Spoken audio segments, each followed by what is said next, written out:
And we are live here on Auditing Erie County, and we've got James Free Range Slave Man with us, and James Madison Audits, and Majorly Awesome.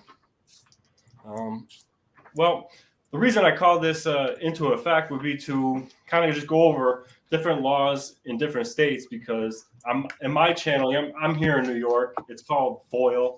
A lot of people give me a lot of crap about it, but all of the different states have a different name for Foia. So we're just going to kind of go through them all and give you a little information on all of it. So, wait for a few minutes here before we get started. I'll just give a little history on Foia itself. Foia was not always something the federal government never really had it until about 1966.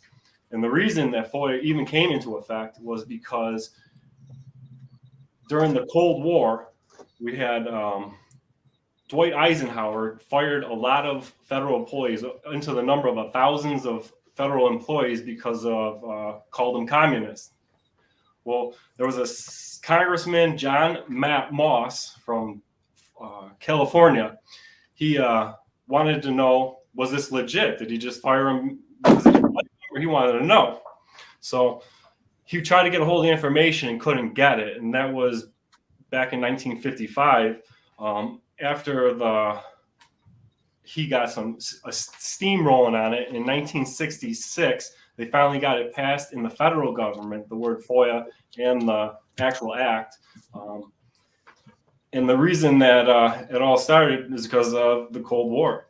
So the oldest known that I found in the research that I did was Massachusetts has the oldest standing FOIL law. The Foia never really took full effect or never took full power until it actually came about the Watergate scandal. During the Watergate scandal, documents and the actual news reporters and everybody chamfered for it, and it actually got passed, and it gave enough teeth and grit to actually get going. But we're going to move on to go ahead and see. Just got some other people popping in here. All right. We're going to go ahead and start with this, and we're going to start with Alabama. The FOIL law in Alabama is a public records law, and is also known as the Alabama Open Records Act. Now, every state pretty much has two different FOIA type of laws. One is public records, and the other one is like an Open Meetings Act. So Alabama has an Open Meetings law and a Public Records Act known as the Alabama Open Records Act. So in Alabama, you don't necessarily FOIA through a FOIA law. It's actually the Alabama Open Records Act.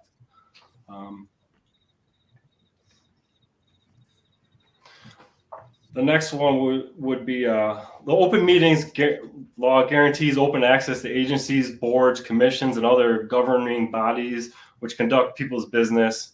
Examples: attorney-client meetings, discussions where characters of good name of a person is involved, and grand jury and juvenile proceedings. And that's what them laws generally entail. But next state up is Alaska. Hold on, let me interject something real quick if I can, Auditing Area, about Alabama. There was a recent case where in Alabama you can request stuff from the police. That's the law. Unfortunately, you have to give up your name, you have to give up your address, and then it's up to the police to decide whether they even want to send you this information. So usually in Alabama, to get a body camera request, you have to be involved in the incident, and you have to have your lawyer subpoena that. Now, there was a recent Alabama Supreme Court case where they said now that because the body-worn camera is part of an investigation, you can't get it at all. Okay, so anything dealing with an investigation with the police in Alabama, you're not able to get anymore because of the Supreme Court ruling. And the Chief Justice of the Alabama Supreme Court, who was, I think, the only dissenting opinion on it, said that it should be now called the Alabama Closed Records Law because you're absolutely getting nothing out of Alabama.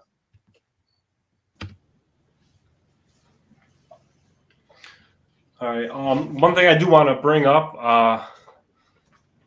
Long Island isn't here. I know everybody was expecting him, but something else was expected by Long Island, and I have a news update for him. I see him over there in the comment section there, but the reason Long Island is not here would be Long Island added a new member to his family this morning and was not able to make it today, but I'm sure all you guys will give him good congratulations out there. I'll use.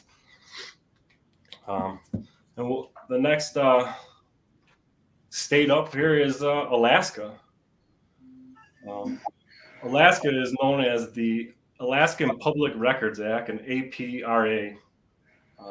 That came into effect in 1900 even. And they also have an Open Meetings Act. Next one down here is Arizona. Arizona has a public records law, it's called, in Arizona, and an Open Meetings Act. And that one was 1901 that Arizona started theirs. And you guys want to pick one up? Anyone? Who wants to go next? I'll go with one then. Let me see where we're at. You said you did Alabama and Alaska? Arizona is Arkansas.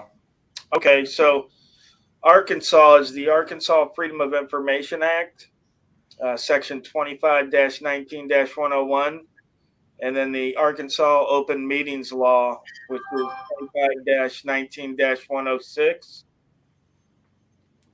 And that took in effect 1967 as well, right around the time the federal one did. Yeah, I don't see the dates here, but I threw in some dates. I did a little extra. I'll just throw them in. I didn't have them on the main script there. Okay, all right. So the next one's California. That's the California Public Records Act. It's government code 6250-62-6268. And then their Open Meetings Act is called the Ralph M. Brown Act. And that's 54,950-54,960.5, aka known as the Brown Act. Keep going, or does someone want to hop in? The Brown Act. That sounds like making a poopy. Mr. Happy. I'm sorry, that was completely non-contributive, but you know. Sounds like you have some kids, James. That kind of slid right in there, though. All right. Yeah, so I guess I'll jump on Colorado here. We got Colorado Public Open Records Act. That's that code, which is a CRS 24-72201. And their open meeting laws, which is a CRS 24-6401. And that's the Sunshine Law, which is similar to Florida. And I have not any public records in Colorado, but as we start getting down to the alphabet here into Florida and Georgia, I have. Next one, you got Connecticut. This is the Connecticut Freedom of Information Act, and that's where FOIA comes from, FOIA. And that is the state statute symbol there, 1-200. And then the CFOIA covers open meetings. What y'all have? That just means they don't have two different ones in Connecticut. Yeah, good. Delaware is the Delaware Freedom of Information Act. It's a FOIA law. The FOIA law there also covers the Open Meetings Act. It's all embedded right in it. DC is obviously a FOIA, as a federal land, and they also have a Sunshine Act, which is for the meetings, and that all came into effect in 1976. Florida, I'll let you Floridians take this one. Tell us a little about the Florida Sunshine Law. Well, the Florida Sunshine Law is one of the most expansive in the nation. Doesn't require you to be a citizen of the state, and pretty much any document is open for public disclosure with few exemptions.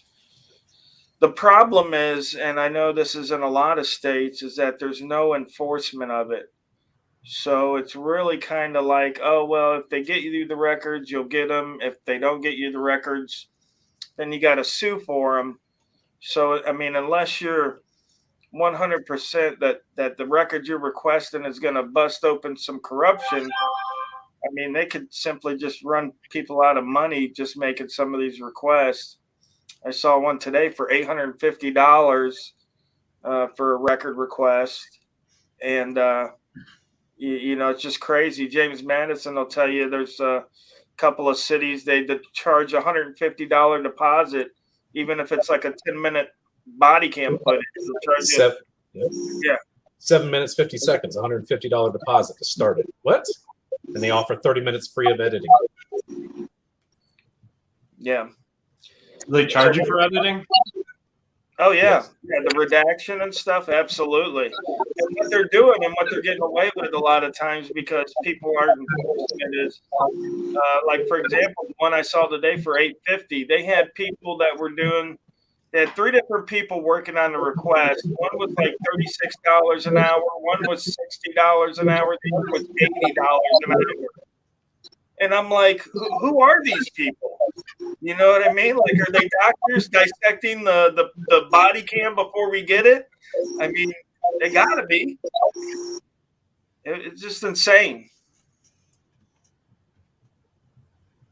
When me and OGI did a public records request in Sunrise, Florida, I think it is. We did a records request for the salary of the woman doing the records, $280,000 a year. Where's that? Sunrise, Florida. Holy Yeah. smokes! Yeah, Yeah. it was like it was either 240 or 280. I can't remember which one, but it was over 200,000 a Yeah. year. The sergeant Oh, yeah. that choked the female out down there, speaking of records requests, we've been doing them too. I think he makes 125,000. I think Panera Yeah. can tell me. Panera, Florida can tell me. Yeah, them South Florida cities, they love to suck those taxpayers dry. You know? I gotta say, records request down in Florida is very difficult. Like, it's easy to make the request, but like you guys are saying, to get them is a whole another story. Well, I don't have the Yeah. ability to post a link, but I have a little tip and trick page on how to get records in Florida nearly for free if you're smart about it. So I don't know if you can just throw me a wrench there. I'll stick it in there auditing. Yeah, because I know in Massachusetts, one of the parts of the law, it's section 66, chapter 10, and it's subsection V. You can ask to have the fees dropped or reduced if it's to show transparency through your government and to show the workings of the government. So if you can somehow prove to them that, I haven't paid for one public records request in almost 3 years in Massachusetts. Well, and here's the thing, though, too. You can save the receipts from these record requests and write them off on your taxes. So, I mean, in the end, the government, you know, is going to end up catching the tab for that. You know, that's what I would do. Yeah. And that's what I have done.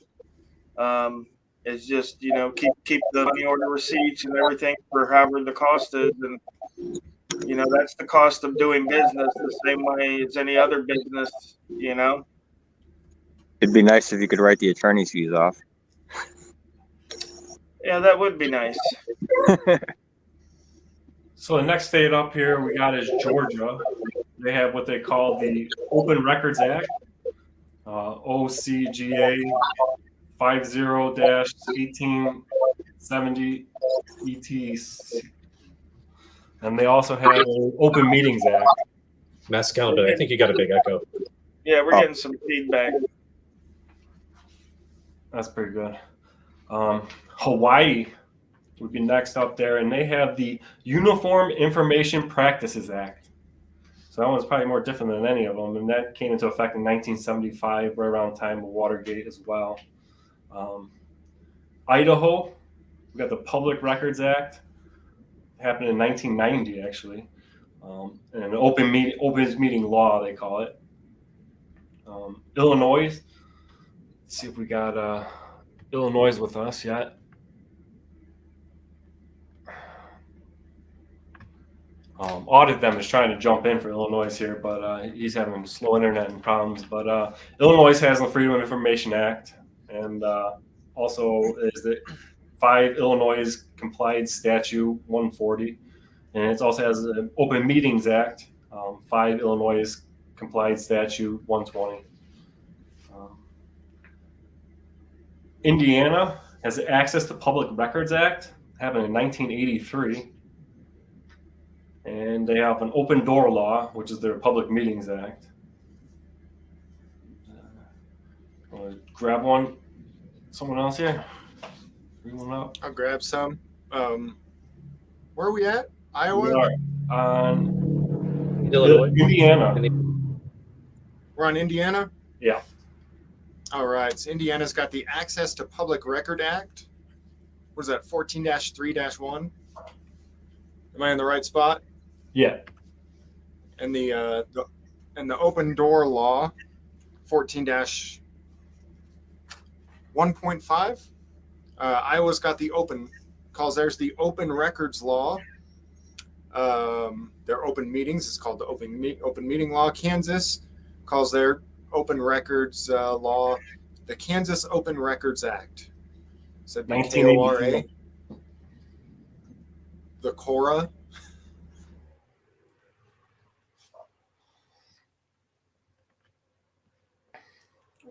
I'm sorry. I think we're losing James Free Range Slave Man here to internet issues. He was on Kansas. Yeah, I think it was Kansas. So Kansas Open Records Act, KSA 45215. In case you're wondering what those numbers are, those are usually the laws or the state statute or the code. And they also have that Kansas Open Meeting Act, KSA 75 4317, and Kentucky. That's a tough state that I've never been able to get anything out of Kentucky, but they've got the Kentucky Open Record Act and Opens Meeting Act, and it's the statute, which is 61.800. While Freeman gets his dial-up back, we'll get him back on the thing here. And Louisiana, I think that's a tough one too, and Rogue Nation might be able to find out and tell you that, like Alabama. They've got the Open Records Law, which is the LAR.S 44:1. Also known as the Sunshine Law for the open meeting records, and that's 42:4:1.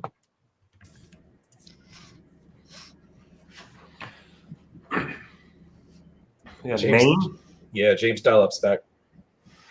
Yeah, I'm at DSL. Maine has the Freedom of Access Act that came into effect in 1954. MRSA Title 1, Chapter 13 is their law, and that also covers the open meetings law. We got Maryland. As an open records law is known as the Maryland Public Information Act, happened in 1970, and the open meetings law as well. Now we got Massachusetts. Massachusetts, we don't let you pick this one up. All right, let me know if I'm echoing. I'll turn it down a little bit. So it's called the Open Records Law. It's Mass General Law. It doesn't give the section, but I'm pretty sure it's 66. Chapter 4, Section 7, aka the Massachusetts Public Records Act, Open Meetings Law, GL Chapter 30A, subsection 18 through 25. Have you done much work through the Massachusetts Public Records Act? What's that? Have you done much Foia? Yeah, I've done a lot. The only issue I have there is body cam from Boston. Boston doesn't want to give up anything, ever. They don't even respond. But now I'm filing through the Secretary of State to have them look into these failure to comply with public records law. So yeah, like I was saying, it's pretty easy up here. and they're very quick. There's a limit for up to 10 days they have to either complete the records request or to give you a reasonable excuse why they haven't fulfilled it yet.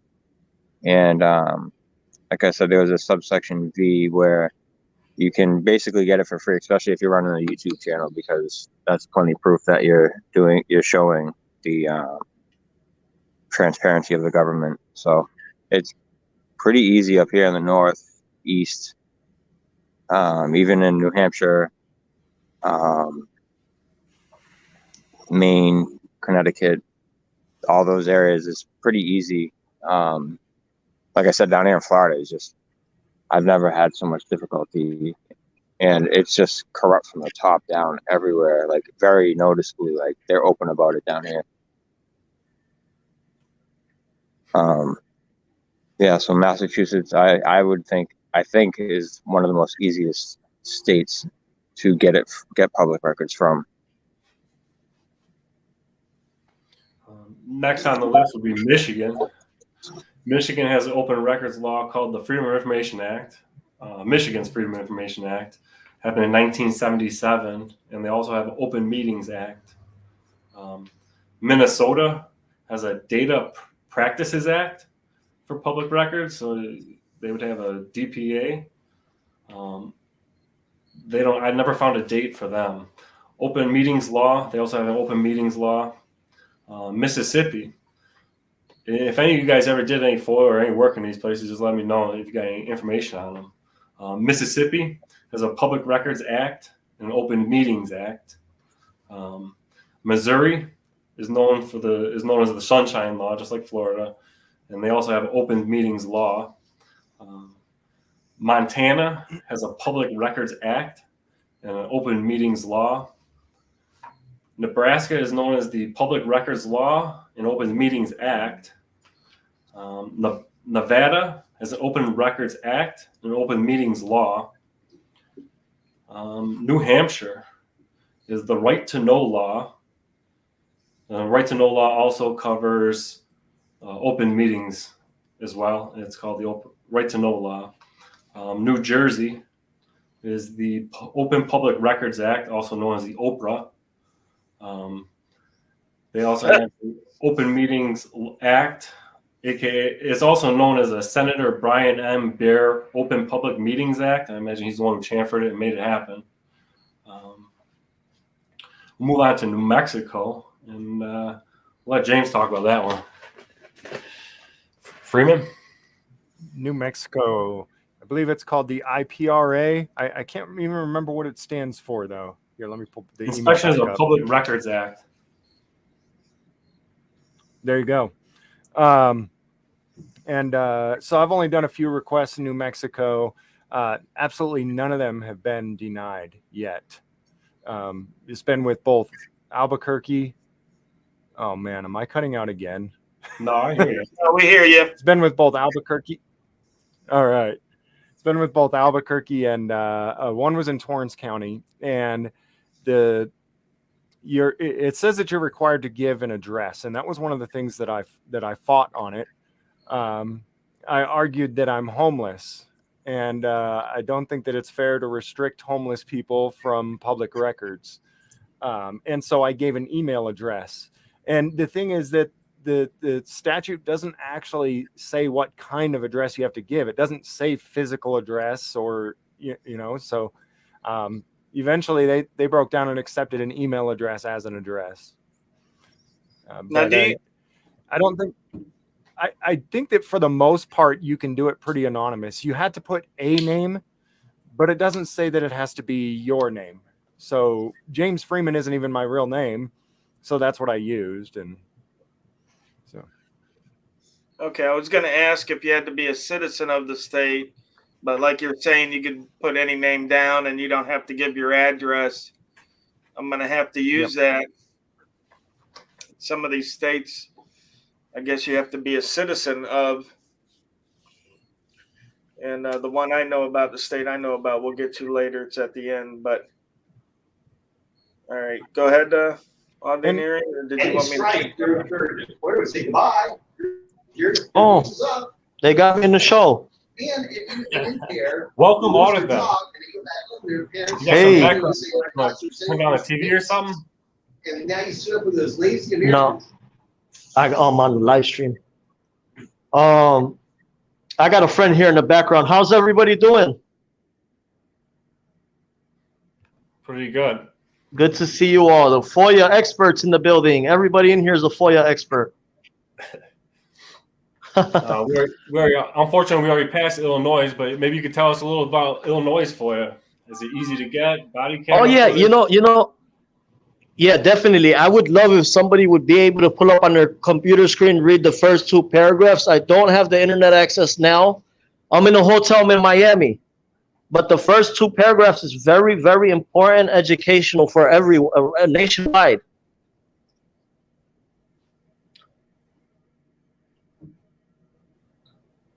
I think we're losing him again. The first 2 Hello? paragraphs. Somebody here has worse internet than me. Yep, Rogue. That's right, Rogue. Good to see you. Good to see you, buddy. So the next one up here is the New York, and that is FOIA or FOIL. And I get a lot of shit for saying FOIL on my videos a lot, but it is the Freedom of Information law here in New York, and I could definitely tell you a bit about it because I've done a lot of it. And for the most part, FOIL here is pretty easy going. I generally get what I want, unless, just like any police station wants to play games, they'll play games. You know, I mean, I had pretty good luck at body camera footage getting and that, and but one city I had a problem with is Dunkirk, and I had a video done in Dunkirk, and they denied my Public Records Act, my FOIA request, because they said ongoing investigations, and they said there was threats to the department because of the video I made that my followers called up and threatened to follow their police officers home and kill their wives and children. So they said there's an ongoing investigation, and they said no public records for me. So here in New York, how it works is you file a FOIL form. You have 5 days to produce an answer, meaning they have to admit they've got your public records request, and after that, they've got 20 days. After the 20 days, they either have to fill your public records request, or they have to ask for more time. Because if you're asking for a lot of information, you're just not getting it all in 20 days. If you ask for like lots and lots of shit, or stuff they have to round up. I've never heard of them charging to redact stuff. As far as the redaction goes, I don't accept redactions. I'll take them to court over it. I don't have any problem with that here in New York. And the other one is, if they deny it, you can appeal a denial. So, for instance, we use Dunkirk as a good example. This is a good one because I took them all the way to New York State Supreme Court and beat them in court on it. So when I filled out the FOIA request for Dunkirk, they probably took it through the window and threw it in the trash can. They just ignored it. I actually went down there as a video in my column about it. I went back down there. I'm like, you guys are in violation of law. What's up with my Public Records Act? You guys got 5 days to respond. It's been 10 days, business days, 14 days in total. And I made him go in there and call the chief. It was a captain at the time. He's telling me this is above my pay grade at $130,000 a year, above his pay grade to find the paperwork. So I made him contact the chief because I wasn't going away. I'm pretty resilient. I ain't leaving. So he called the chief, and the chief denied it over the phone. So there's nothing released. So I walked right around to the city clerk's office with the city clerk, and I did an appeal right there. I just refiled it and sent it to them. Then they actually called me and came back, and that's when they told me they're denying it because my followers threatened the police department, which I never, ever condone anybody threatening the police department. I think it's a dumb idea, especially with technology today. It's got to be traceable with them. The other one would be, once they denied it, that I filed a lawsuit, which is called an Article 78. When you file the 78, that takes them to New York Supreme Court, and they have to go before a judge, tell them why you're not getting why the public records are not being given out to the public, because they do belong to the public at the end of the day.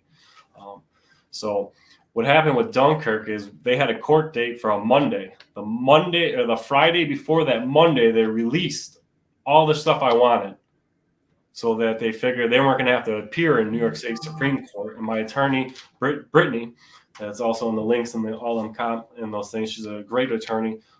She filed an injunction to pull them into court on that Monday still, and get a judgment across the city for them to actually have to pay my court fees for taking them to court and waiting till the last business day before the court and releasing it.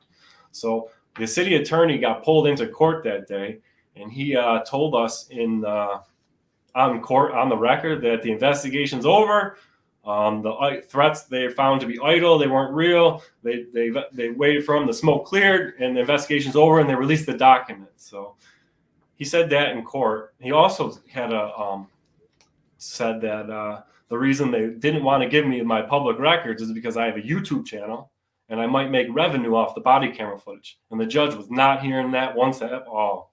So we went ahead and I got the body camera footage. I picked it up. They redacted 17 seconds out of it. Now I'm going to have to jack them back into court.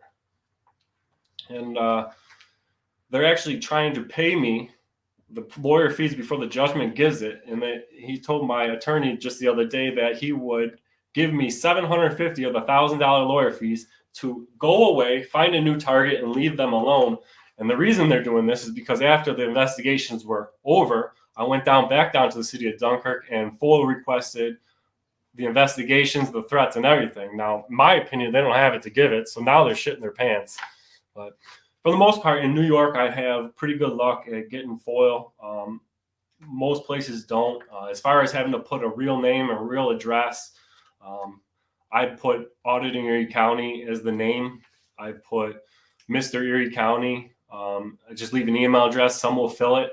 Orchard Park denied a public records request because I didn't put my name. They denied it as no such person. So when so nowadays I generally go ahead and put on my name because they know who I am, and just to avoid 90 days of waiting through the process.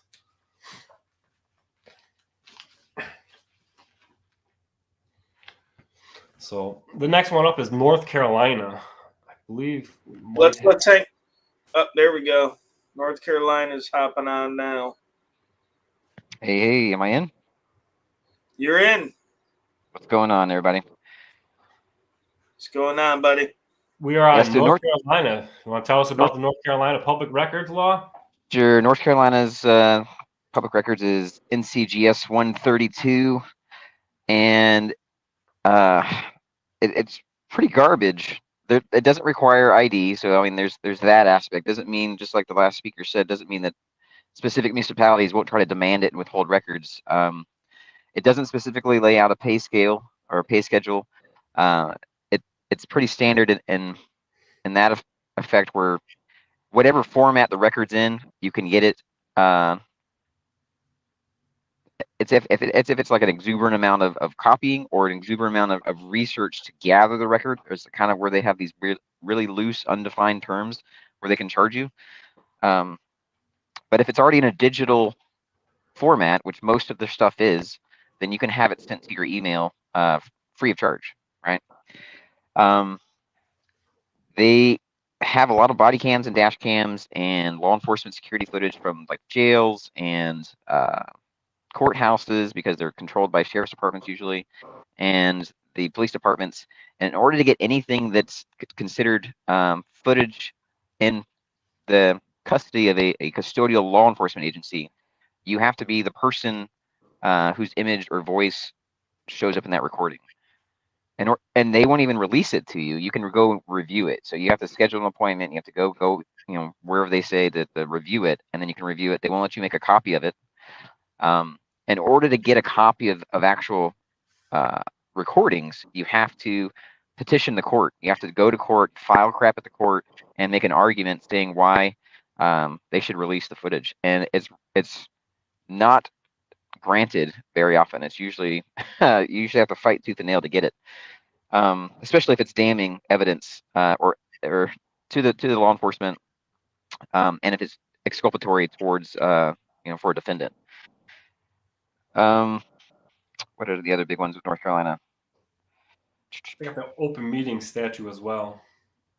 Yeah, it's pretty standard open meeting stuff. You can get anything that it's pretty common. Any record that a public entity makes, a public employee makes, whether it be on their phone, at work, or if they're jotting down notes during a meeting, any of the commissioners or the mayor or the alderman or the council people, like all that's public record, and you're supposed to get copies of that. We've actually gotten copies of a lot of those things that we've asked for. And usually we get it like the first time, and then after that, the public records clerk usually tells the council people, "Hey, stop making notes in meetings because that's public record, and I have to come get that." So it's just it's pretty dirty crap that they're used to. I think the worst part is the law enforcement recordings, and the current governor, what the guy's name is, but the current governor of North Carolina used to be the attorney general, and he actually fought against that bill because it was only like maybe 5 to 7 years ago where they passed it in North Carolina. 2016, they passed a law that made body camera footage is not considered public record. Right. Yeah. And the attorney general at the time, who's now the governor, fought against that, saying no, this should be public record, because it was up until that time, until they actually passed a law to make the videos that law enforcement have in North Carolina protected, and that you have to go through a judge to get it. So, we've actually reached out to the governor's office and the attorney general's office and said, hey, you were campaigning, say you were going to change this, and you've done nothing to change it. And I'm not going to hold my breath. I don't think they're going to change it. I think they like their secrecy. They like the thin blue line. And they just keep protecting themselves with it.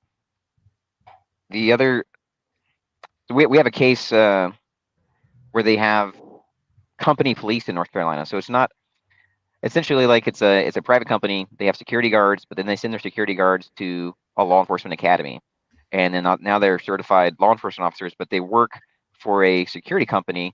And then if municipalities or private businesses want to hire a security guard who is also a cop and can make the arrest themselves rather than having to wait to call the cops, that's kind of what they have going on in North Carolina.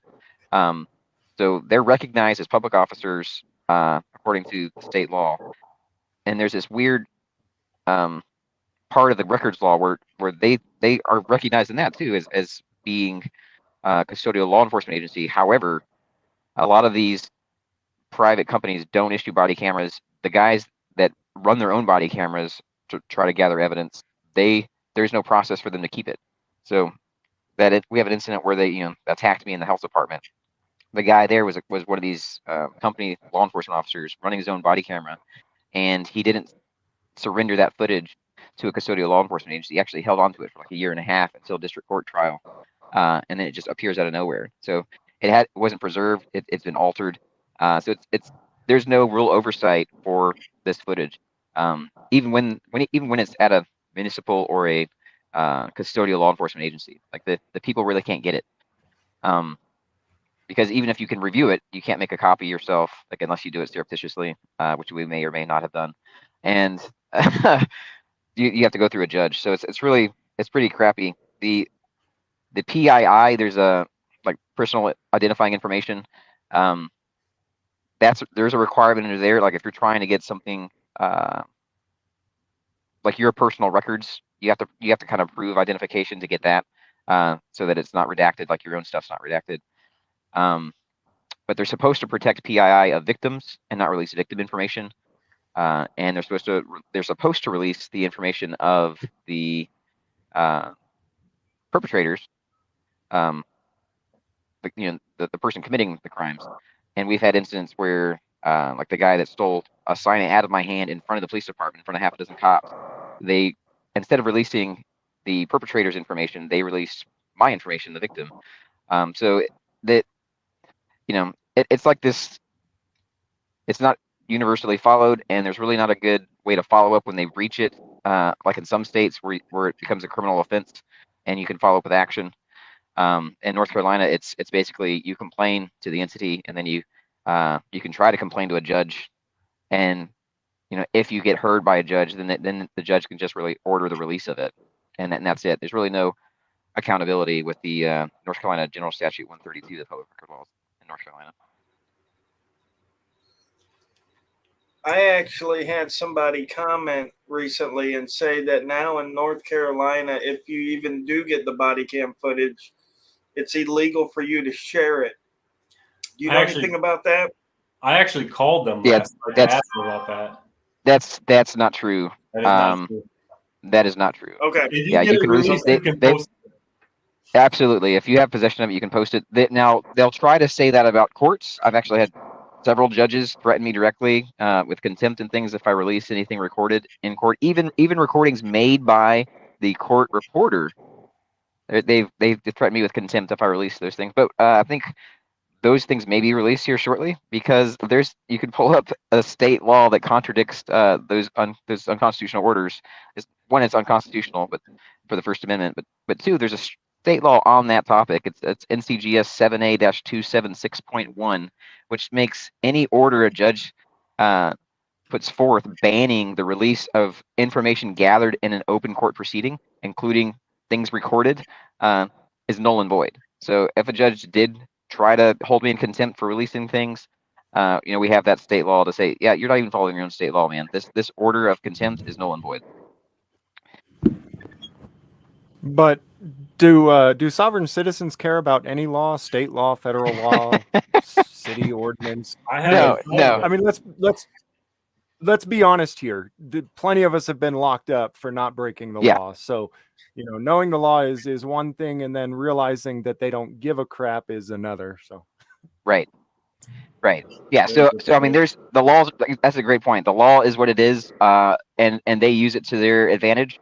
And even these codes or whatever things that aren't laws, they use them to their advantage, and we can try to use them in the court system. And again, the court system is, like James was just saying, it's their field. They have home court advantage, and they're just gonna railroad you until you maybe get to a high enough court where somebody might want to do something about it. But even then, I'm holding my breath. We've got some stuff pending for federal court, and I'll keep you guys posted if anything, any form of justice actually happens. But I'm not banking on it.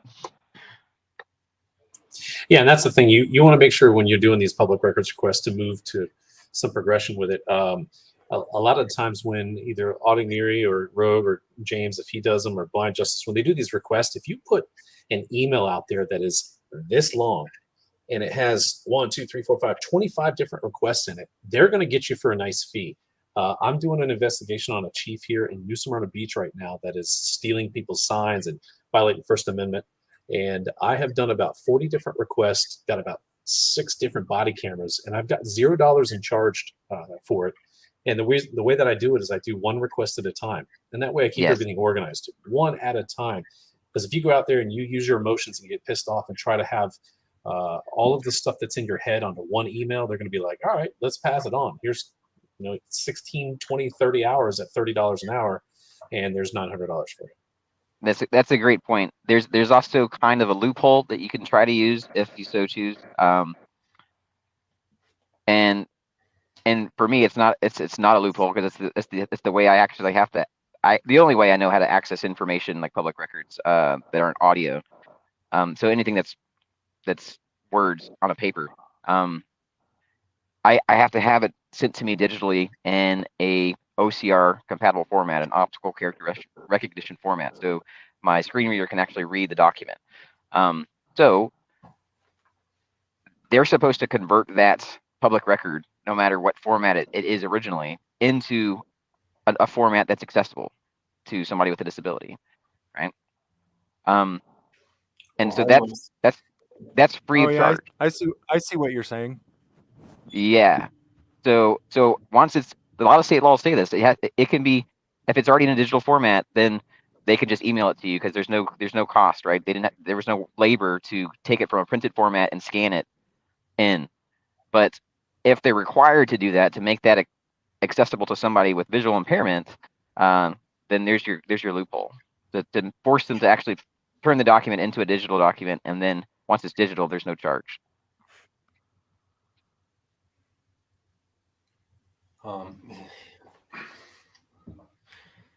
I was gonna just make a point, and like everybody sees us auditors or us practicing our rights to file public records acts and whatnot. But in general purpose is talking about like the viewers and the people at home.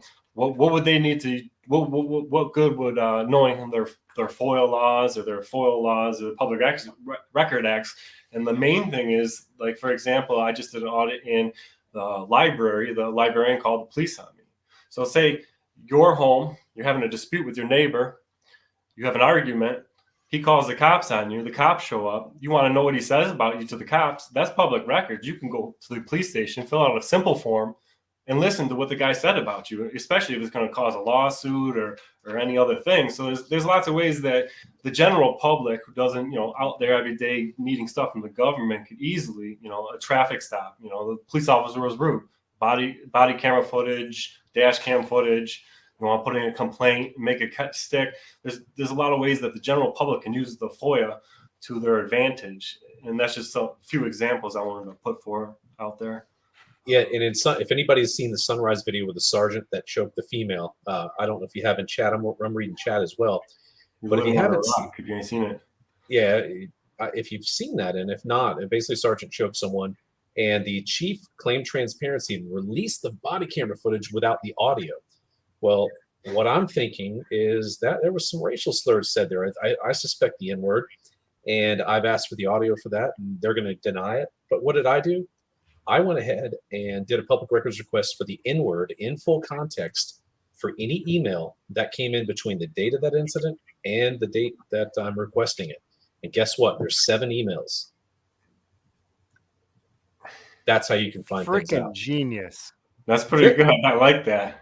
I don't know if they're related. I'm waiting for. I got one of them, and it wasn't related, but there's 6 more that I have to get, and we'll see. But I think that's what I'm suspecting. It's all speculation. He's may not have said anything, but the council member that was speaking about that said it was very disgusting, and so that's where it tipped me off. I said, let me find out. Let me put it in full context and ask for the N-word in full letter, all caps, and they've got 7 emails. All right, the next state up here is North Dakota, which is an open records statute, is known as the open records statute, and the open meeting statute. Ohio has an open records law and open meetings law, and these are the legal names of them. Oklahoma Open Records Act and Open Meetings Act. Hold on for a second, Audin, because there's something about Ohio that everybody needs to know. In their trespassing statute in Ohio, it states that being on public property is not a defense to trespassing in Ohio. This is something that's going to have to get addressed sooner or later. I don't know who's in Ohio or who gets to Ohio. I get there every once in a blue moon. I was in Cleveland last year, and I was in Lima, Ohio the year before that because I got family right there across the border in Indiana. But yeah, this is something that's going to have to be addressed, I think, for people living in Ohio, that trespassing statute. So in other words, if you're on public property and they want you to leave, they can trespass you. It doesn't matter that it's public property. That's right. As the law stands, you'll be convicted. You can't be like, oh, it's public property.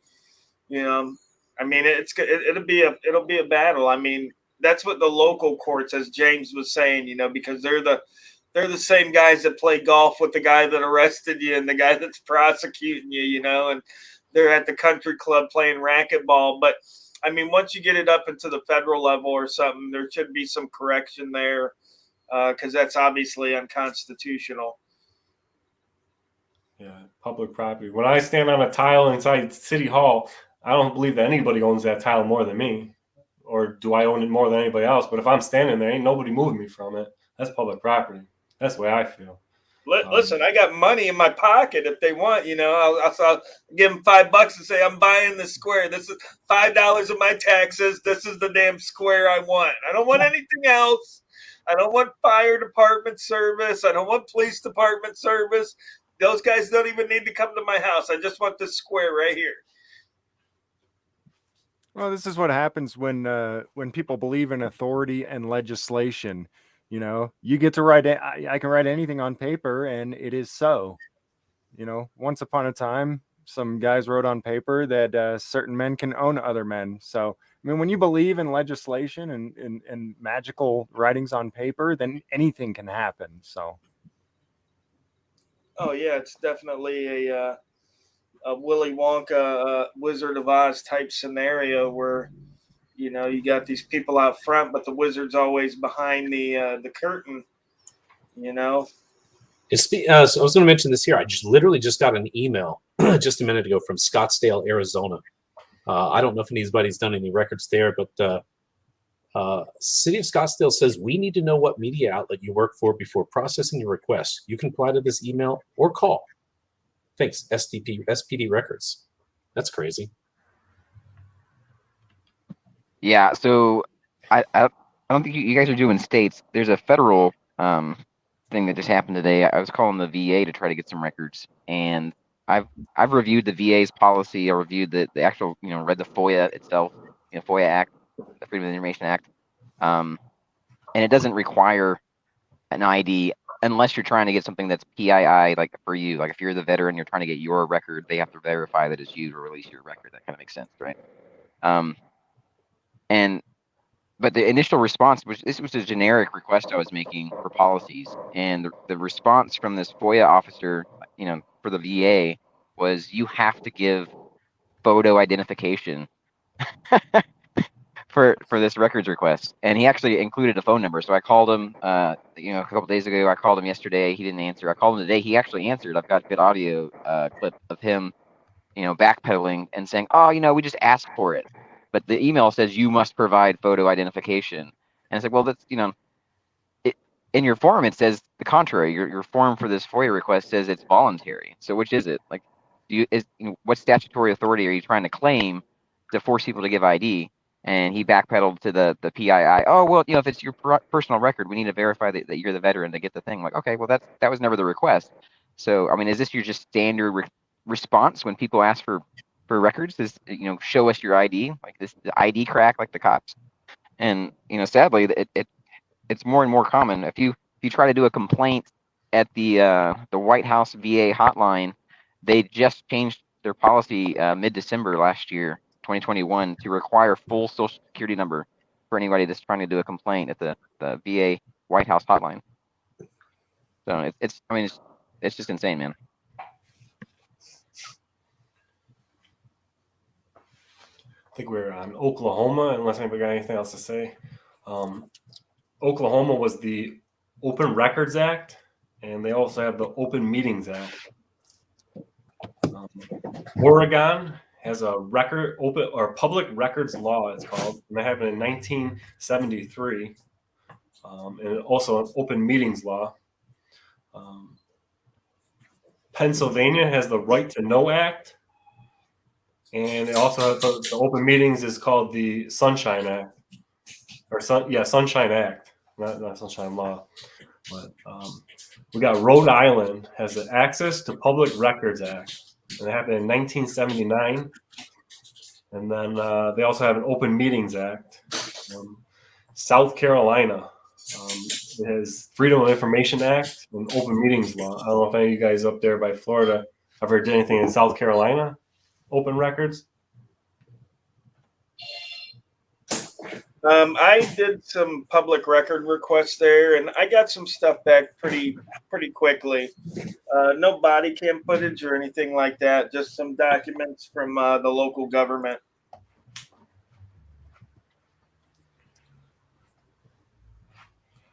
Next up, there is the South Dakota, is known as the Sunshine Law and the Open Meetings Law there. So South Dakota's got the Sunshine Law. Tennessee is an Open Records Act and Open Meetings Law. Texas has a Public Information Act and Open Meetings Law. Have any of you ever made your way into Texas, James? No, but I did want to drop something off about Tennessee. And James, I believe, has been in Texas. But in Tennessee, they request that you're a citizen. So not anybody can just get records in Tennessee. Their Records Act specifically says that you have to be a citizen of the state in order to get records. And a gentleman emailed me somewhere in Middle Tennessee.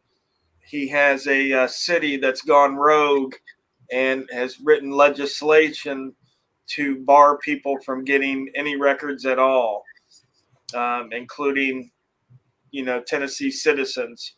So this is something that we'll be addressing this year. We'll be going up to Tennessee and, doing a little hollering and hooting at the Grand Ole Opry, I guess.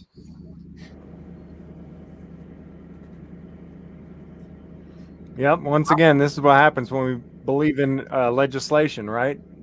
All it Yeah. takes is them scribbling on paper. Oh, you don't get public records anymore. And you can apply it to anything in your life. Have you ever done much of public records requests in Texas?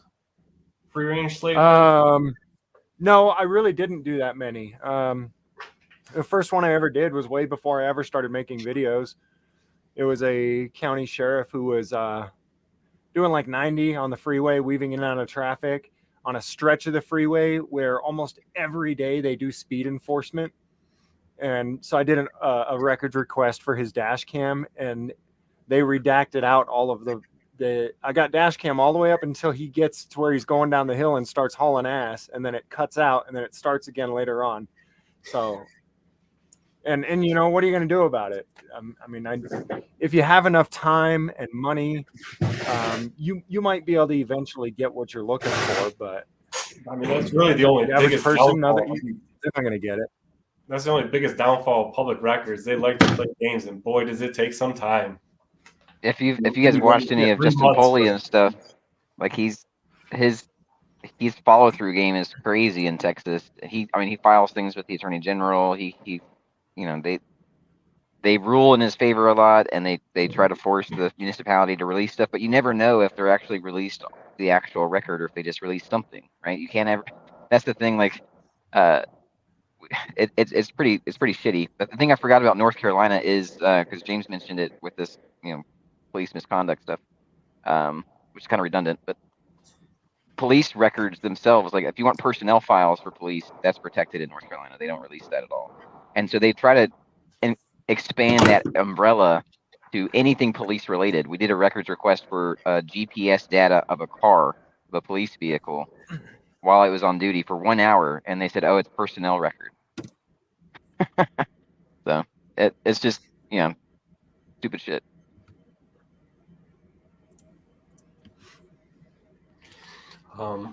Utah would be next up.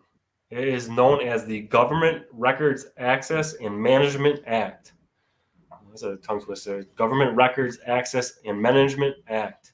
And they also have a Open and Public Meetings Act. Their Meetings Act law is known as. Vermont is known as a Public Records Law or Open Records Law. They also have an Opens Meetings Law there. In Virginia, they have the Freedom of Information Act, and that Foia also covers the meetings. Moving on to Washington, I know somebody was trying to jump in here on Washington, has some information on that state if you're listening and watching. They have the Public Record Act and the Open Meetings Act. And next up will be Virginia, Freedom of Information Act, FOIA, and Open Government Proceedings Act. Wisconsin is known as the Open Records Law and the Open Meetings Law, and they happened in 1917, updated in 1983. Wyoming's Public Records Act, also known as the Sunshine Law there as well, and they had the Public Meetings Law. And that is all 50 states and what they're named. I did give one more thing I looked up, and we'll give it out to Canadians out there. Canadians have the Access to Information Act up in Canada. I'm not sure different, jurisdictions up there, whether it's just a federal thing. That is all 50 states. let me say something real quick, if I can, Audine, is that I looked it up earlier today, and there's a link out there for everybody. I put it in the test stream that you in Long Island did yesterday. I put it as a comment over there, but it is the Reporters Committee for Free Press. They have an open government guide. So if you go to their website, you click on the open government guide. On the left-hand side, you can pick any state, and it will allow you to see the actual public records law, manual. So it'll walk you through like what exemptions there are, what the fees should be, and these should be up to date, including case law. So that way, if you want to go out in your state and do these record requests, you're a lot better prepared. Because they will absolutely 100% give you the runaround. They will tell you things that are not true, charge you money that they should not, and like Audine said, they'll redact all kinds of information that they shouldn't. So you want to go prepared, and even print some of that stuff off and have it in hand. Highlight the important parts to show it to them, and go from there. I got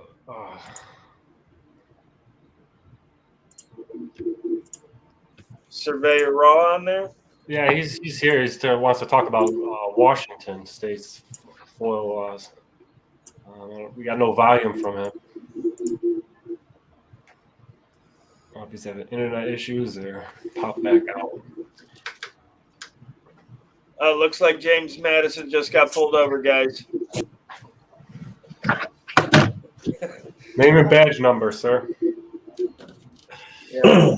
What is he detaining you for, James? Oh no, there. It's emergency lights. It's all over, buddy.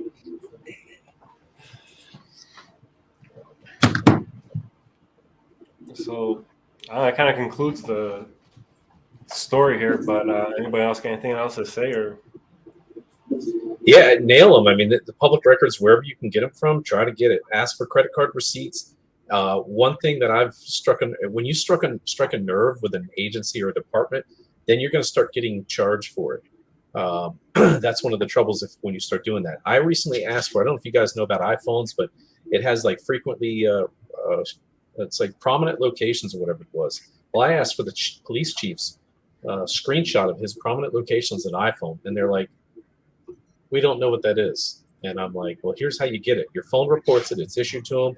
It makes a record, and I want it. And they're fighting it right now because I want to see where he goes. I had someone down in South Florida have this happen, and I got the records from someone. It was a cop that was going to a restaurant and constantly getting free food there. And they were reached out and said, like, hey, we really can't afford this. What can I do? So I asked for the public records of that frequently asked location or frequent locations.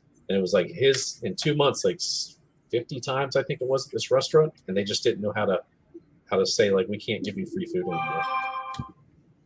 So after that request, it stopped. Yeah, I mean, public records is definitely a very powerful tool that the public has to fight. Absolutely. The same thing. The same thing like jury nullification. That's another aspect they don't teach the citizens about, jury nullification. People, they don't even know what it is. And that, that's one of our defenses against tyrannical laws. That goes both ways. Not only can a jury decide that you're not guilty, even if you've violated written legislation, they can also find you guilty when you haven't actually broken a law at all. I watched that happen with Clash with Bow in Tarrant County.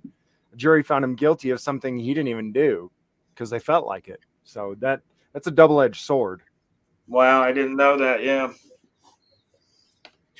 Yes, sir. I think I think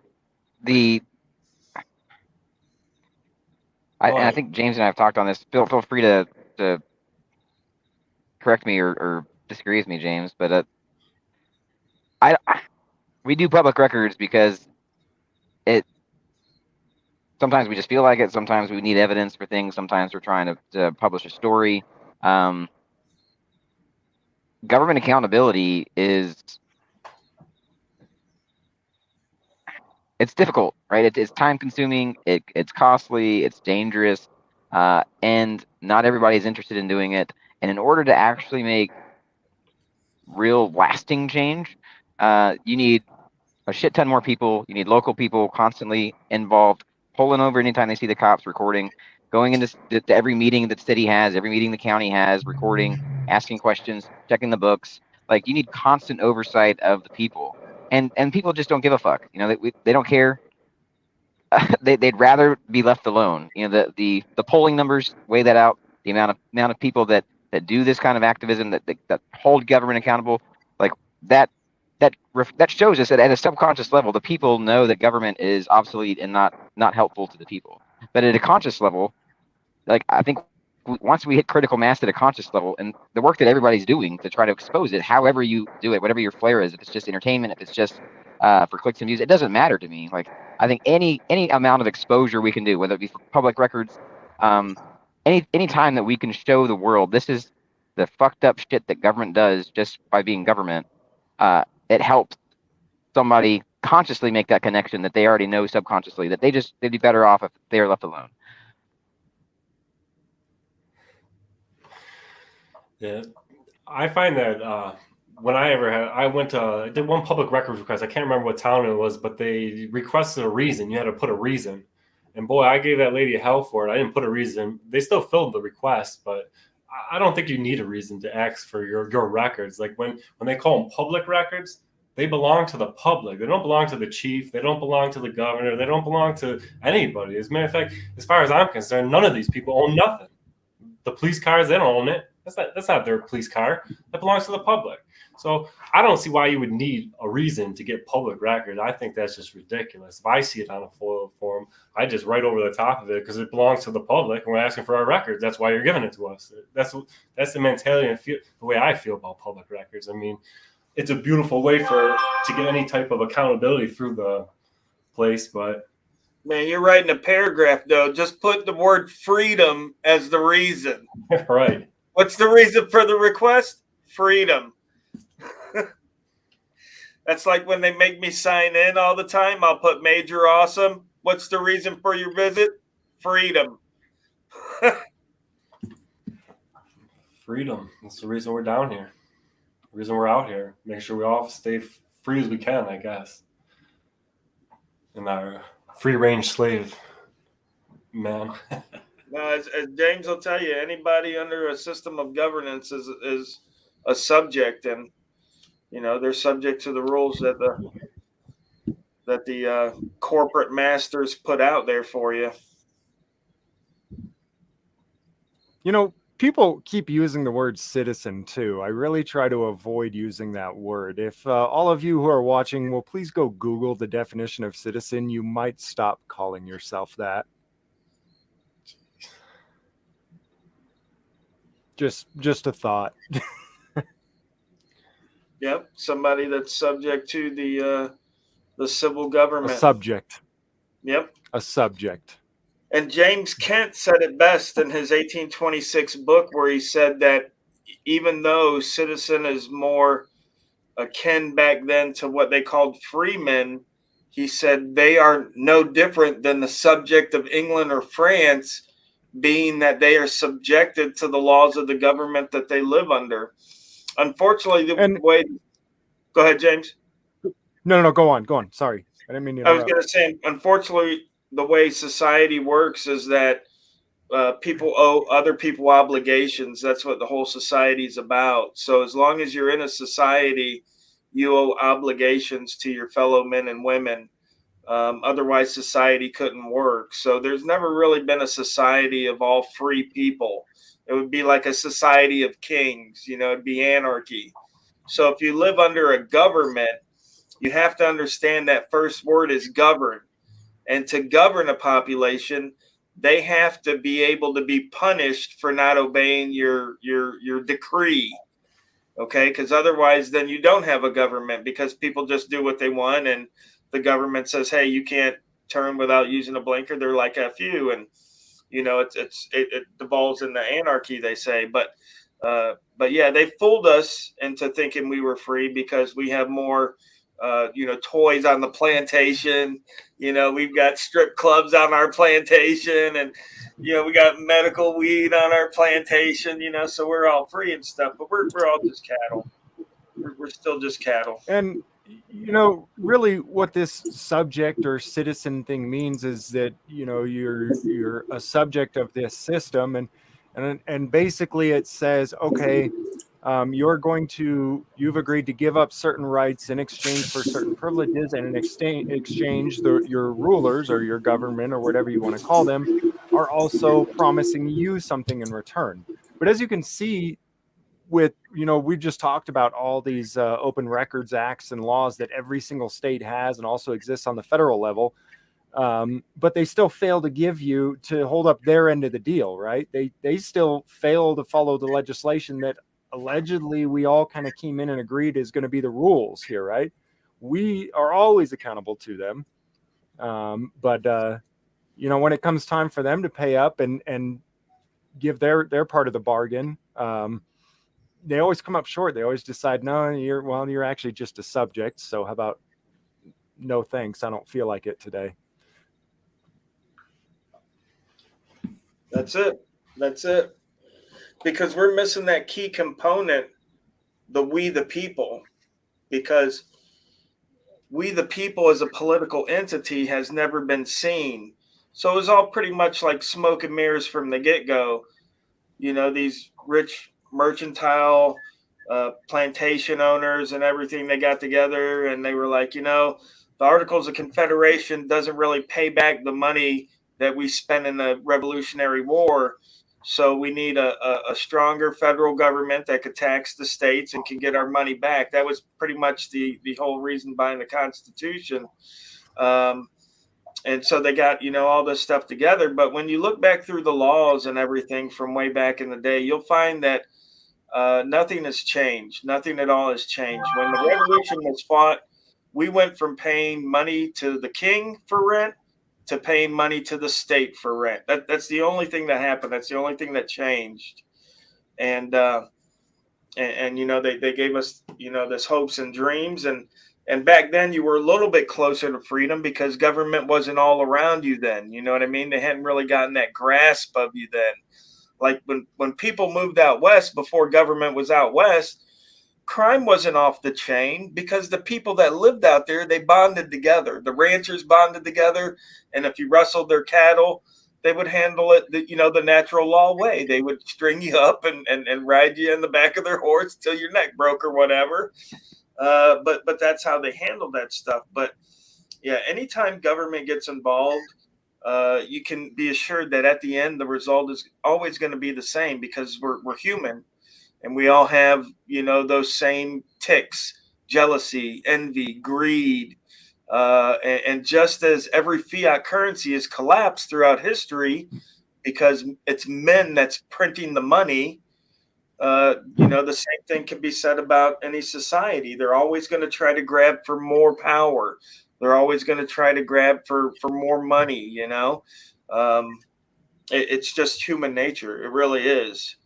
And so, we've devolved to where we are today, which, on the scale is still, when you look at it, we're still the freest people that have ever walked the earth. I mean, before the American experiment, which I call it, which is pretty much free range, okay, because every society before America was pretty much, kept in the pen pretty much. And now the American experiment's a free range thing. We're going to let the cattle out of their barn, and they'll produce better milk for us because they'll think they're free. So, yeah, I mean, it's definitely something that people need to wake up to and realize, the government spent 12 years beating a belief into you. And that belief is that you were free and that the Constitution is this document of freedom. And, but then you become adults like us and we look around and we're like, well, I thought the Constitution said you couldn't take private property without just compensation. And this guy only owes, $5,000 in back taxes. You're taking his $190,000 home and selling it at auction for $60,000. There was a court case in Michigan last year where the guy owed, something stupid like $5,000, and the county sold the property for, 100 grand. They wanted to keep all the money. And that went all the way up to the Michigan Supreme Court. So, I mean, these guys just take and they take and they take. If you look at our property system, it's no different than back in medieval England. The only thing different is you're not paying in crops or army duty. You're paying in taxes and property taxes. You're renting the land. Even when you pay that land off, when you get that deed to the land, underneath your name, it says the word tenant. It doesn't say owner. It says tenant. And if you die and no one is left to inherit your land, guess where that land goes to? It goes back to the state. You can still patent your land. So like you mentioned, going out west, when there was the Western expansion, people would survey, their acreage, and they'd send a write-up their survey, and they'd send it back to DC, and they'd get a title, an actual title from, and it was signed by the president, whoever the president was at the time, and that was a continuation basically of what happened after the Magna Carta, where the lords of the land held the king at sword point, saying, "Hey, the titles that we have, the land that we have, it's ours now, bitch. Like, you're gonna sign this and say that it's ours and that it's not yours." And so that became this allodial title to the land right. And that you can still actually patent your land today. We've done it out in the Southwest. We've got some acreage out there patented, and went through the legal process of it, and there's no taxes being paid on that land. And if they want to try to put a lien or put a claim on it, like the land patent has been upheld in court time and time again. As far as I know, it has not been beaten in the U.S. court system. No, it absolutely hasn't. And I've got a link to a Supreme Court case that talks just about that. But to most Americans, we wouldn't have a clue. They wouldn't have a clue. They think that their property is private property, even though they don't have mineral rights. Even though in some states catching rainwater off your roof has been made a crime. It's just because, again, they've left out, those parts of the teaching. When people say private, as in private property, that word private means to the exclusion of everyone else, including government. Our right to association comes with the other right to not associate. We don't have to associate with government. We don't have to associate with people. We have the right to associate or not associate. Yeah, that's right. I watch Clash with Bal on a daily basis. He's like, I don't know why you want to get involved in their system. Don't get involved in their system. If you get involved in their system, you're in their system. It's true. Well, it is, and there's no way to get out of it because, one, they're not teaching the people the stuff they need to learn. But the Romans came up with a legal doctrine about 1,000 years ago called domicile, and that's what every country uses today is the legal theory of domicile. And basically, here in America, there's 3 domiciles. You have domicile by birth, you have domicile by choice, and you have domicile by law. So if the way domicile works is no matter where you're born, okay, you can be born on an island in Japan, but if you're born to 2 parents that have pledged their allegiance to America, that are subject citizens of America, then you're automatically an American citizen. Okay, and the Romans did that because back in the day, they wanted their children to have the benefits of Roman citizenship. Okay, because the Romans were the shit. They had all the rights. They wanted to pass these rights on to their children. So that's where they came up with domicile.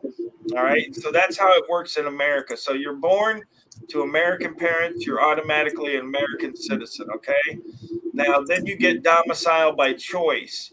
At the age of majority, you're allowed to choose what domicile you'd like to live in. It could be America. You could fly and move to Russia. You can move wherever you want to move to. All right. And that's domicile by choice. So the way they get us is at 18 years old, knowing none of this, okay, we decide to continue living in America. right? Nobody holds a gun to our head. Nobody says, hey, we have to move to Arkansas or wherever we moved when we were 18 years old and young and full of joy. You know what I mean? So, and because we didn't know that we had a choice, the choice in law was made for us through our actions, through us staying here and through us, getting the driver's license and participating in all their activities. And then the third one is domicile by law. And that's for people that are invalid or can't take care of themselves, that sort of thing. Now, domicile is one of the least written doctrines in law. So it's hard to find information on it. But if you do find it and you do look it up, you'll be interested in what they say. And that's why a lot of there's a lot of people in the freedom movement that think they got to do this, authenticate their birth certificate and stuff like that. But it's a whole lot simpler. I mean, when you look at people that expat, they do very few things. They go to a jurisdiction that's not the U.S. and they renounce their U.S. citizenship. They don't send their birth certificate anywhere. They don't cancel any driver's license or social security programs or any of that stuff. They just go to a different jurisdiction. They renounce their U.S. citizenship, and then they're expats. I mean, just watch some of Gavin's sign stuff. We spent about 7 months in Mexico a few years ago, and can verify what Gavin's posts all the time. You said that the U.S. is the most free, and I don't know about that. Like maybe it may be supposed to be that way in paper, but how it's actually lived out in practice, we experienced way more freedom in Mexico. And I actually just talked to a guy from Mexico this week, and he explained the same thing. He's like, yeah, people here don't believe it. And I'm like, no, man, I totally believe it. We lived it. Like we didn't get fucked with by the cops. One federale tried to stop us on a government road, and we just said, no Espanol, no Espanol. And he knew he had to get a fucking interpreter if he wanted to extort us, because we had 4 cameras going. And so then he's like, okay, yeah, just go.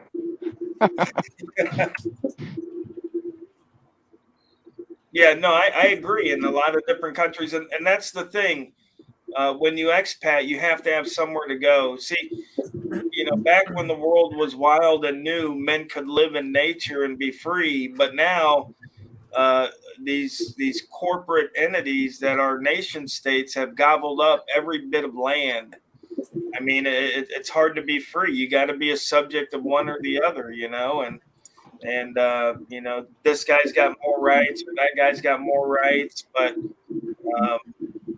it's all kind of like a crapshoot, and Lord forbid that some kind of currency collapse or something like that happens, in South America, the American population there, because they'll be overrun, so.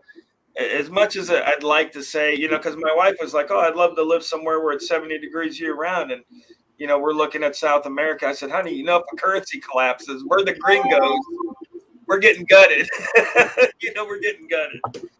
So.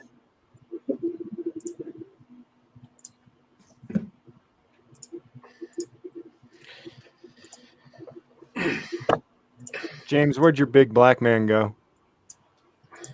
He finished. Well, I thought I'd put up the next best thing, my little black man. There he is. There's old Rice Crispy. There he is. Yeah. He comes in better late than never, he claims, but yeah, he's here. So what's up for the next few months for everybody? You got Auditing here, Rogue Nation, Mass Accountability, me, Blind Justice, and Freeman. What's everybody got going on here? I got that court battle going on with Dunkirk and pulling them into court, trying to pay me off to go away. Literally. Stop digging into the corruption. They want me to move on to the next target, is what they said. Wow, take their money and dig, and then get a new pen name. I'm not done digging, because as far as I'm concerned, the city of Dunkirk deserves better. Yeah, that's true. Because, I don't do this for the money. I clearly just don't do it for the money. I do it to defend rights. I do it to find out the truth of how the system works. I do it to, exercise the rights, because you don't exercise them, you're going to lose them. So, but the more money you make at this, the more powerful you can be. Definitely. I mean, I personally don't do this full time. I actually own an auto repair shop in Orchard Park. I'm a full-time mechanic. I run the place by myself, and in my spare time, I go do audits. And I can shut the door and pop out and go do an audit in the middle of the day whenever I can. But Careful, man. Keep your revenue stream secret. Trolls hate that you make a living. So bad cops hate that you make a living. Trust me. I mean, I've seen them attack everything. Once they start figuring out you're holding them accountable, and they'll go after everything. I know a few people in the chat wanted to know where happened to Long Island Audit. Once again, I'll just pop in the screen here. Long Island Audit is a new dad, and he couldn't make it today. So lies. He's dead. He's in my basement. that's where he's at. He's home, or probably at the hospital with his wife and new baby. So he couldn't make it today. I've seen him in the comment section a little bit, but that's why he's not here. He's lying. He's dead in my basement with Val. You haven't seen Val live all week now. Yeah, he's dead in my basement too. What about you, Rogue? Where do you headed to? What do you got going on this week? Anything good without giving secrets? What's that? Who, me? Yeah. Yeah, I'm doing a whole bunch of stuff. I got 2 lawsuits against Alabama going right now. I filed pro se. I'm still battling Paulding County over that arrest in the prison parking lot. I'm supposed to be heading out to LA for a month in a few weeks, so that should be pretty hot. And it's the same thing day in and day out. Record requests, calling people, making videos, editing them, hanging out with the family, doing that kind of stuff as well. I got one in the making that I just thought of. Last year I was at the Buffalo, New York Police Department, and one officer comes out and he's like, "Hey, give me your address so I can come out and video record in front of your house." And I'm like, "That is my house. You're walking into my house. That's my building you're going to. That's publicly owned. That's a public building." Well, I happened to pull, just because he spoke up and wanted to be a dick, and he was in the lobby cam back at me and shit. So I actually pulled his full disciplinary record. And I'm sure everybody here has seen Tibbetts and Danbury and the other officer talking about 20 years ago. This guy would be dead with his teeth missing. That was you? No, that was a Long Island Audit that pulled that. Oh, yeah. So that video 20 years ago, when I pulled this police officer's record from the Buffalo Police Department, maybe I might have the paperwork around here, but I pull up his record. This dude lost his handgun in the police locker room. That means it was stolen by a police officer. They covered it up in the report. There's the trial documents. I got it all in the report. They got the chief of police talking, or I don't know if he's called the commissioner, I believe, but he's like, "This is my first trial as commissioner, and I just want to say we have a few conflicting stories, and the conflicting stories could be way more dangerous than the actual missing gun." Written in documentation. It's like this happened in 1997, and pretty much exactly 20 years ago, when someone would end up dead with their teeth missing. So I got a little follow up to do on that, and I have some footage on that, and I'm gonna work on that, and I think I'm gonna do a nice little troll video come summer. We're gonna drag the Niagara River for that gun, because we're gonna see if we can give up a reward if we can find that handgun from him. He had to pay for it out of his own pocket, $375 to replace it, the taxpayer's gun. But this dude lost his handgun in the police locker room. And wait until you guys see this report, like from one day to the next day. The stories just kept changing. What happened? I think I checked the prisoner into the prisoner guard wall, and I left my gun there. Like, I don't know how a cop, I mean, James Madison, you were a cop at one time. Could you imagine getting out of your patrol car without your gun? Like, your gun fell off in the car. Could you honestly walk away from your car and not realize the weight of that gun is not in your holster? It's tough, because the gun, the guns weigh like a pound or something like that. If it slips out, you obviously think you would hear it, but that's the trouble. I lost an article of equipment one time. My bulletproof vest, I lost that, and it was a weird way that I lost it, because I don't know if you've ever worn a bulletproof vest. They were Safari Land and soft cover, but they smell like asshole by the time that you wear it for 2 or 3 days, and you have 2 carriers that you can change. But when I used to get home, I would bring it home and hang it outside and let it air out. But I put it on top of my truck the one day that I got off, and I was letting the sun get to it, and I drove off with it, and someone found it, stole it, and took it, and I had to pay for it. But the gun thing, yeah. I still have it. Oh, that's where it is. In the police locker room. Yeah, but inside like that, no, you don't lose something like that inside. It's a secure facility, and it's their fault for not having cameras in there, and it's his fault for letting his gun go missing. I mean, it was a 1997, so I don't know how many cameras they had rolling in back in the day then, as far as in the locker rooms and all that. But they try to blame cleaners. They try to blame cleaners in these records. First thought he left it after he checked in a prisoner. They got to check their gun in, and they take a prisoner into the hold. And then when they come back out, this dude lost his gun, forgot his gun when he left, he said. And then he might have lost it in the police car. And then it came down to the locker was jacked open at the end of the report. But the stories changed so much. And then you got the commissioner saying this changing of the stories is more dangerous than the actual missing gun. And we all know what the remedy is. The remedy needs to be here, is what he said on the record. I'm going to expose that, and that's going to be a nice little video. I mean, if you expect anything less from cops, they're just, I mean, I was one too. I just threw away my photo. I'll actually go get it here for a little bit of a laugh, but I just threw away my photo we pulled out of the thing. But yeah, cops aren't the sharpest tools in the shed 90% of the time anyway. Well, I was going to say, let's be honest. It sounds more like the guy was maybe a drug addict and sold his own gun. You know what I mean? Like, people don't see the obvious answer. I mean, that sounds like a drug addict to me, you know, changing stories, missing merchandise. Murder to me. Yeah, that could be it too. You know, that could be it too. I'm gonna get the Erie County fam some footage underwater going through the Niagara River looking for shit.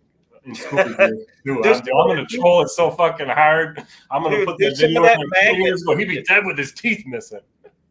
Dude, that's what I'm saying. Do that magnet fishing, dude. You'll come up with some stuff. That's what I figure. I'll get like 10 people behind me talk about, you know, I'll give a reward for the gun. In the background, there'll be 10 people with magnet fishing it off the Niagara River underneath the Peace Bridge. But the other one that I'm working on is I'm going to start doing is called a FOIL report. Now, I've got a lot of FOIL, and I'm going to actually start, a separate video called the FOIL report, where I actually, judge it, like how fast the agency, filled it, how much of it was redacted, and we'll give them a grade on it, and then we'll start rating how fast these departments give out FOIL. So around here, hopefully that'll help, speed up the process for anybody and everybody watching. That's a good idea. I actually like that. I might try FOIL to report. Yeah, start doing some FOIL reports. Well, mine. I got stacks of paper that FOIL so much. I'm like, man, what are we gonna do with this information? I don't want to just post it in communities, but like to give them an actual grade. I filed it on Friday, and the shit was in my mailbox on Monday. All right, that's a good FOIL. Well, yeah, and it depends on what information you're getting too. I would suggest everybody pull credit card records, because that's where we're finding and the news is finding people that are just spending outrageous sums of money. There was a story the other day about Pritchard, Alabama, where I was arrested at, and where News Now Cali and News Now Ninja was arrested at when we did the revisit. Rice Krispie was arrested there, but not in Pritchard. But this accountant went through Pritchard's water company. They got a water, utility there. And he said he went through the records there, and he said it was the most amount of fraud that he's ever seen in 27 years. And he said within 3 years, these guys spent $4 million on trips, on dinner parties, on all different kinds of shit like that, dude, like crazy stuff. So yeah, definitely credit card receipts, credit card bills. I would definitely request them from anybody you can. And then just go through them, and then you find a charge that looks suspicious, and just, request the receipt to find out, what it was they spent money on. Also, they should have a credit card usage policy like book. So when the county or city employee gets the credit card, they should have this book that they have to look over and sign that they got and that they read, and that'll tell you what's allowed to be spent on the credit card. If trips are allowed, or any of this stuff or that stuff's allowed. So you can read that book over and then just go through. And I requested quite a few. I had my subscribers request the rest, and I mean, it's amazing what's in these credit card bills, because no one ever checks them. You know what I mean? So I might have to give Dunkirk one of those checks. uh-oh. Seeing as they want to pay to get rid of me. What's that? Look at that spiffy pick. Is that you, James Madison? Oh, he's muted. So get this. Yeah, I just put this out in the trash today. It was in my closet. It was at my mom's house. She liked it on her wall, but this is when I received Officer of the Year. They gave me a funeral poster from Terrorist of the Year, huh? Good job, yeah, that's man. it. Rights Terrorist of the Year. Rights Violator of the Year. Sovereign Citizen of the Year. Well, James, I never thought I'd say this to you, but man, you look fucking terrible. Oh, can we I say that know. word on here? Yeah, I think so. I mean, when I first started watching Freeman, he had a hairline like me. Got a pretty tall forehead too. I'm not talking shit, but yeah, this thing's going in the trash. That's where it's going here. So I'm getting ready to throw it out in the trash. And you can see there, I have like the motor pen. I used to ride motorcycles as a police officer. So in case you wanted to know, I was ultimate road pirate. That's right. And I don't know if you guys know this, but me and James, we have scooters. So when we go to police departments, we always try to ask the officers if they'd like to join our scooter gang. And we tell them, we ride around and, just on scooters. We did make a very nice Chips video too. I seen that. Yeah. The Chips commercial that James put together was excellent. Oh my God. I would keep it if I were you, James. I mean, it's, not all of history is good. I served my country by terrorizing other people as well. It's not a proud moment, but gosh, I'd like for my kids to see, hey, I terrorized people and don't make my mistakes. Well, one of the things exactly. One of the things that I was thinking about doing, I may do a video, is the city that's here in Port Orange has a ton of photos on their walls in their city hall, and I'm thinking about putting it up on their wall up there. Hey, thanks for having me, Erie County, and thanks to every single dude up here for the solidarity, man. I felt hijack crispy. Yeah, I just got to say thank you to Mass Accountability. You nailed it with the case law. James Freeman, you didn't even have to see what had been put out there before to just say what needed to be said, how it needed to be said. Because seriously, who's making them unsafe? They are. That was nuts. Thank you. Blind Justice made a really good point. You want to give directives to somebody, give them directives. Don't just jump to ripping their car door open or slamming it shut. But yeah, man, we're in a scooter gang. I have a scooter. You want to join our scooter gang, Erie? I did an audit on rollerblades once over there. I just happened to be rollerblading, and then a fight broke out in McDonald's once. But I was rollerblading around the cop cars, taking pictures. They knew who I was. But now, if you really don't, we do have a scooter gang. Like Rights has been on it, and I don't know if you've seen Jay's Surreal Camera. Everybody in here and everybody in chat, but Jay's Surreal Camera doesn't look like he belongs on a scooter at all. And he has one as well. And we've gone out and we made some videos, and it's great. I think I put some really good music to it. But yeah, if you're wanting to join, just send any one of us a DM. We have an initiation process. It's pretty easy. Simple. Did you, Rights Crispy? Did you say that Mass Accountability covered that video as well? Well, in the comment section, he cited 4 cases counteracting all that. But you know what? I've come to a transcendental point. where I'm not an anarchist yet. Don't pop a boner yet, James. I'm halfway there though. I'm really not either. Pop a half a Where job. am I? That's where I am. It's just, you know, we have to stop pinning our hopes on an illusion because that makes it a fantasy. Stop thinking that, hey, everything is going to be all right if we just let them do their jobs right. No, their job is wrong. We have to stop making that wrong job normal. Like John Felix said in his breakdown in the video, a video that I had on my channel that Audit covered in a most unprofessional way. Like, even his narrator didn't want to spit out the nonsense that he was told to say.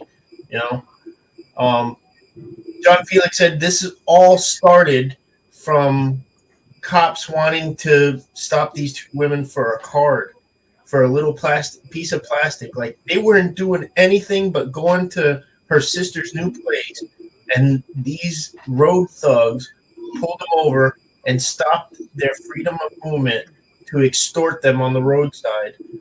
And that's what these people who consider them heroes need to be awake, not woke, awaken to the reality and stop pinning your hopes on illusion, because that's fantasy.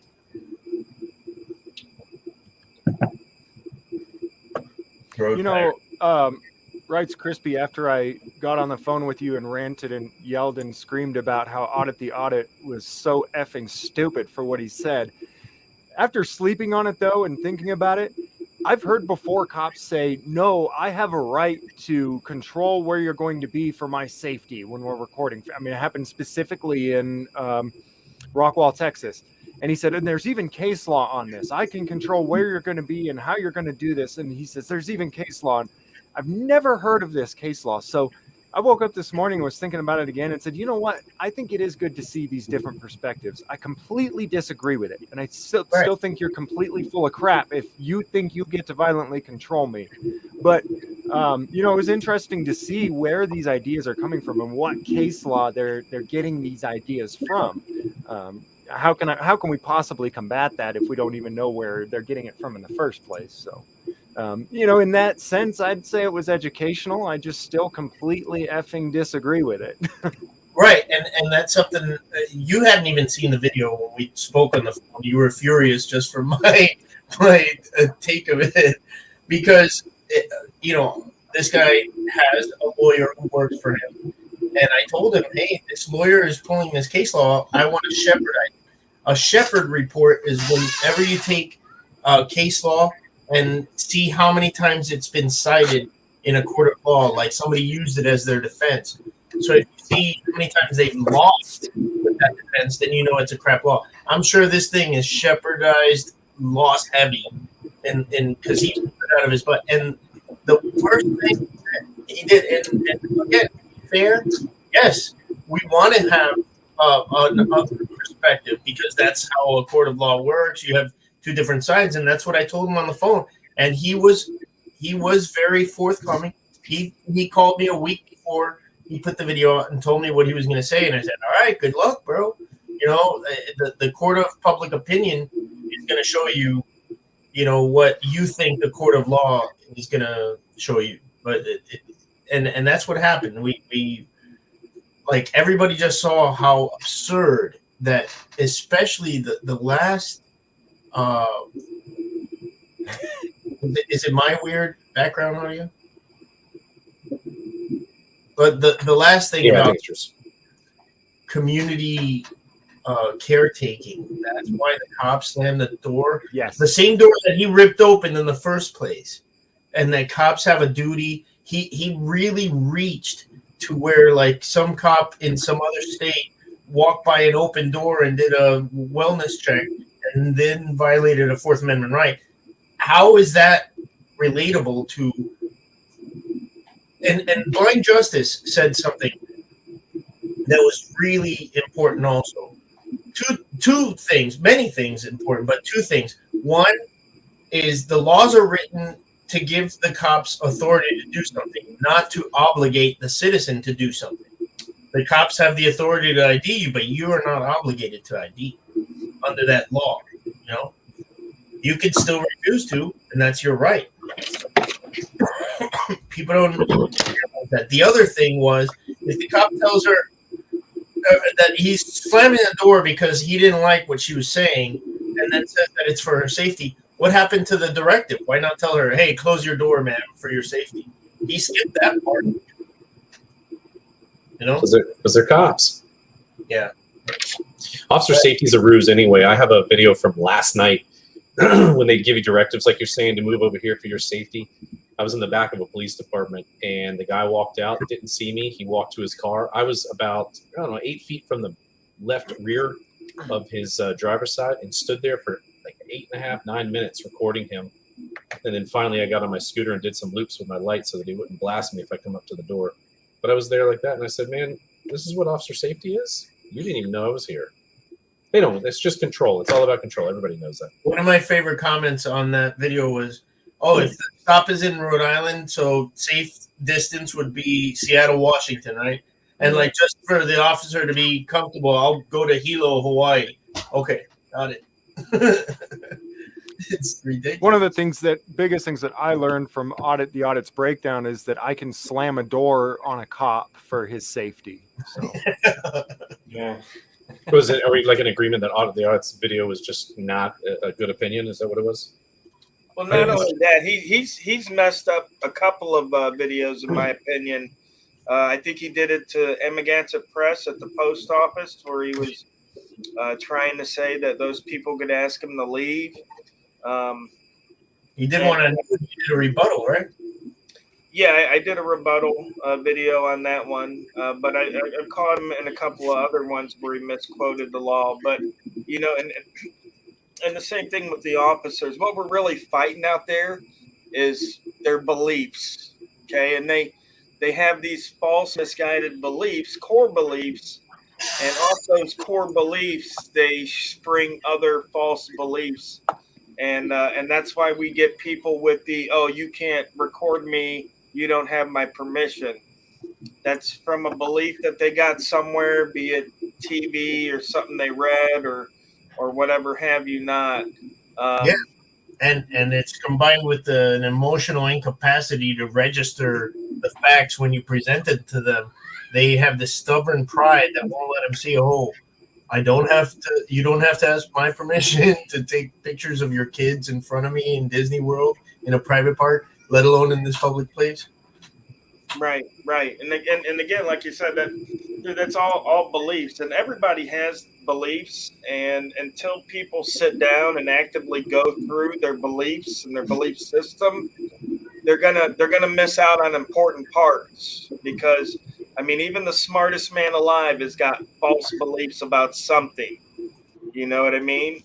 And where we stand to lose is when we think we know everything about a subject or a topic or anything of that nature. So I always try to remind myself that I don't really know anything. And there's so much information out there, that I just don't know. And that kind of helps keep me humble, because it's the people that know everything. And I know everybody on panel knows this because we've all been in arguments with these people, that no matter what you bring to the table, statistics, graphs, charts, videos, you know what I mean? You could be having a discussion with somebody about Thomas Jefferson, travel back in time, bring Thomas Jefferson to the guy, and he still won't believe it. And that's the power of beliefs.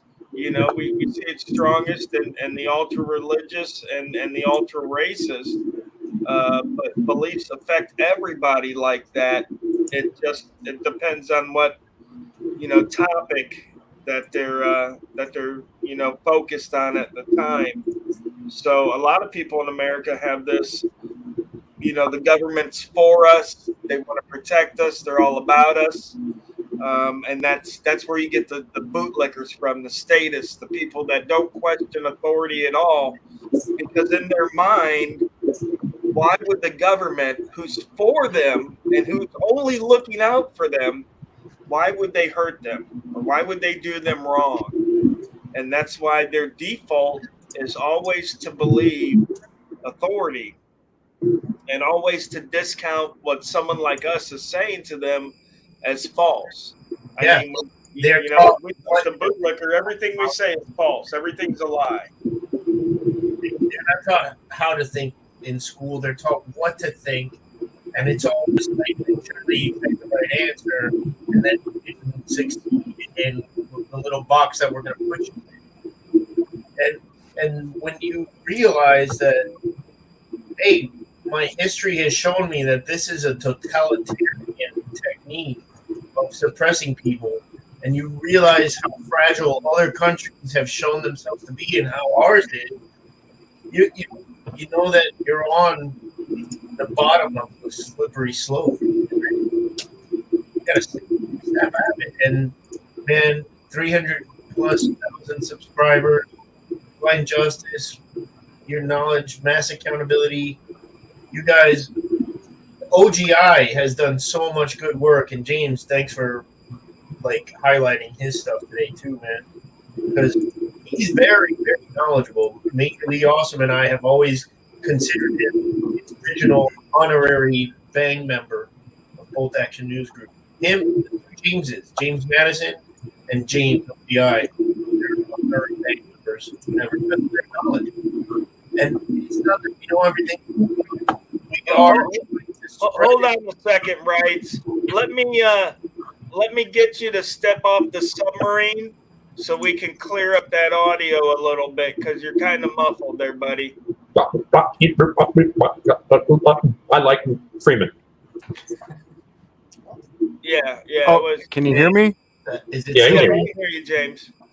Yeah, it's got this little bit of like a. Oh, is it my signal? No, it's right. Is it mine still? Okay. Yeah, it's like a belt squeaking in a car kind of thing. Oh shit. I Now I can hear you better. yeah, I Hey, only Mark. heard like bits and pieces of everything that was said in the last few minutes. I thought it was my signal. No, it was Rights. But before you I go don't know back what to on do. that thing, Rights, real quick, I just want to direct everybody. News Now, South Carolina, in the chat. If you guys don't know, he's back at work. Yeah, boy. Yeah, he's been putting out good videos all last month. So yeah, What's up, News Now, South Carolina? Yep, big ups to News Now, South Carolina. Always been doing good work. Heck yeah. I think we still need to make that database. Where did you say, Freeman?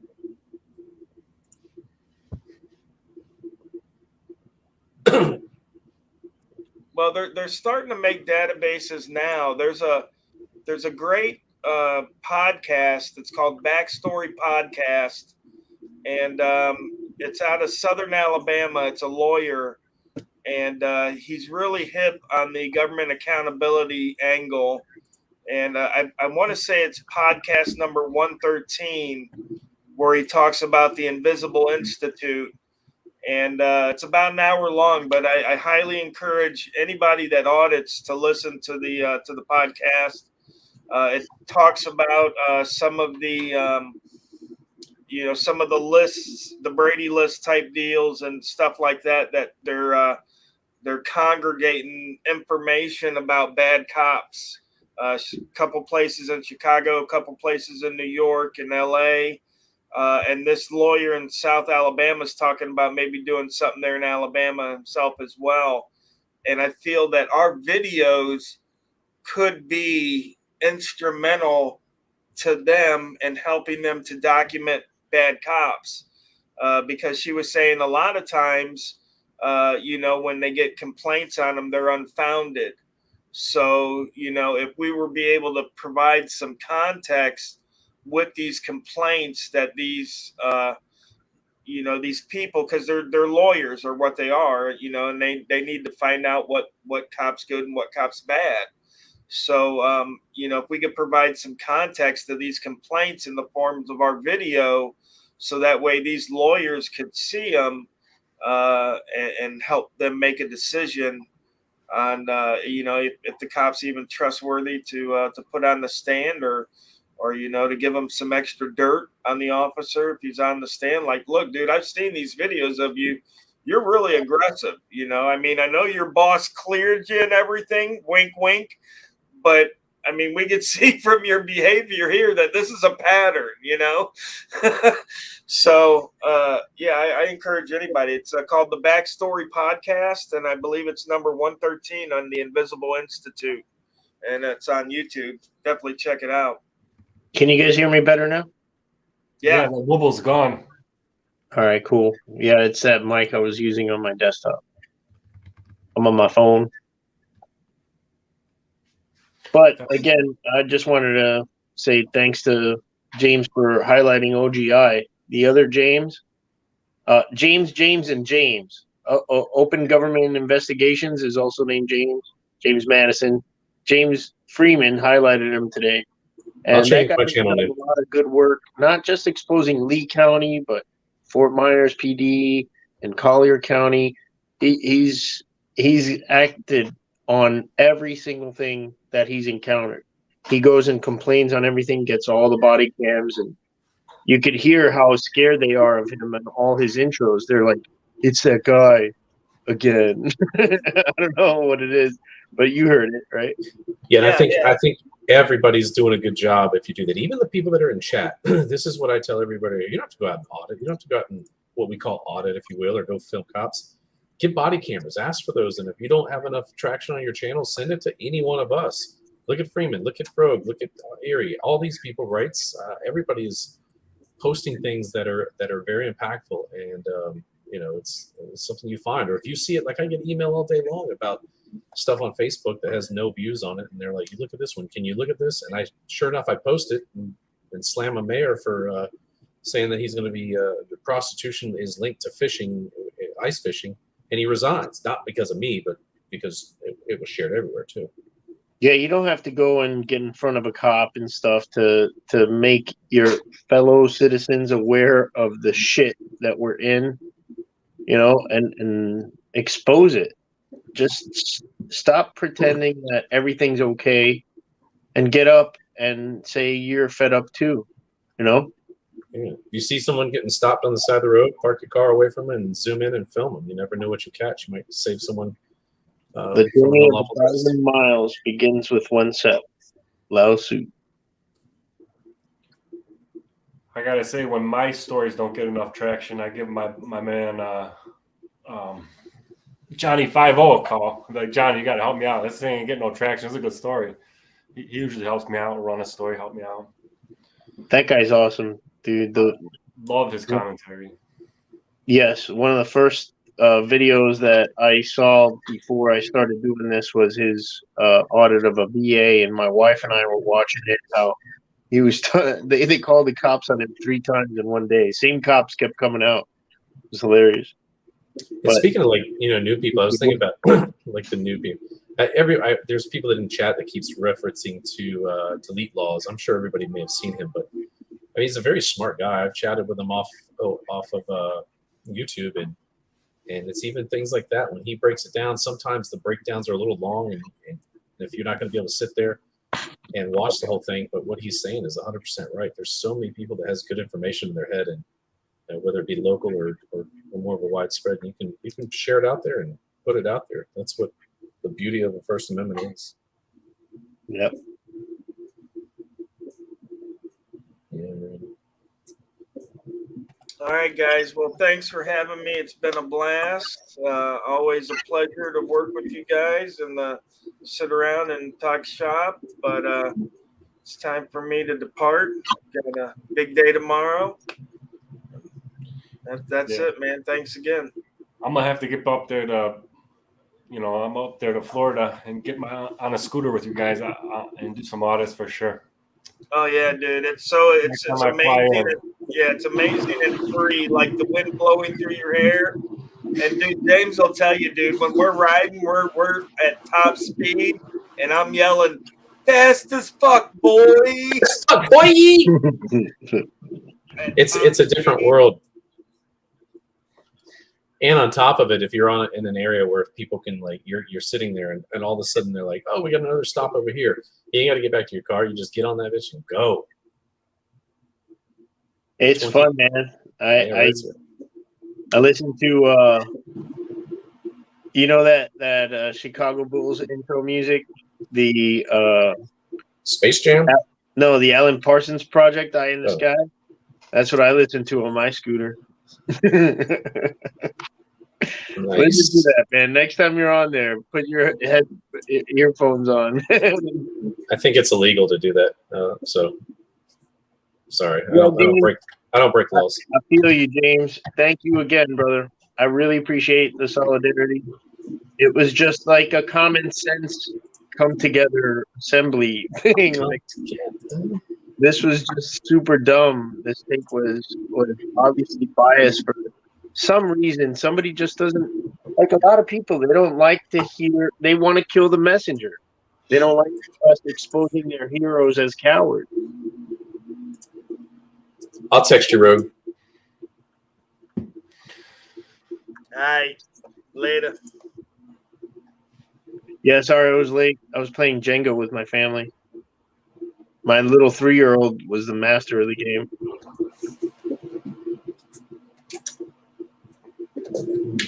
Well, it's getting quiet for me, and everybody's starting to go to bed. I got to get my ass to bed in the morning, so I think I have. About it. 2 hours. I think that's about it. Yeah. Damn. So don't be afraid to do public records requests. Do public records requests, even if you don't have a YouTube channel. Send them to someone. Find something good, send them to one of us. And like I said, you never know when you got to foil a phone call or somebody calls the cops, and you can always get that record and find out what they said about you. It's a basic way that public records affect just the general person who's not auditing or not looking to YouTube it. There's ways that FOIL can definitely help you in schools, your kids, all that stuff. FOIL is a very powerful weapon against the government. I got one of those guys too. Nice. All right, I'll see you guys later as well. All right, I will see you all later, and we're gonna Thanks for having me. close this chat up. Thank you guys for joining. Thanks, man. I appreciate it. All right, bro. I didn't say too much because my mic was really echoing, and I was just like, I'll just sit back and if I want to chip in anything. So I know some people are saying that in the chat, but my shit was echoing big time, and yeah. All right, I'll see you guys later. All right. Thanks again, man. See you later. See you later, Erie County fam. Good night.